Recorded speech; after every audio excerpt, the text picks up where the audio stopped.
आज सकाळी 7:30ला आता उद्या अनंत चतुर्दशी आहे, गणपतींचं विसर्जन होईल।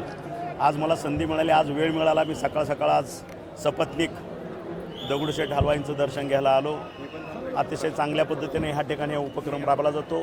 नुसतं दर्शन करणं किंवा एक उत्सव साजरा करणं ही भूमिका ह्या ट्रस्टची नाही आहे, कारण आतापर्यंत ह्या ट्रस्टचं सामाजिक उपक्रम प्रचंड प्रमाणात राबवले, जनोपयोगी कार्य अतिशय प्रचंड मोठ्या प्रमाणात आहे।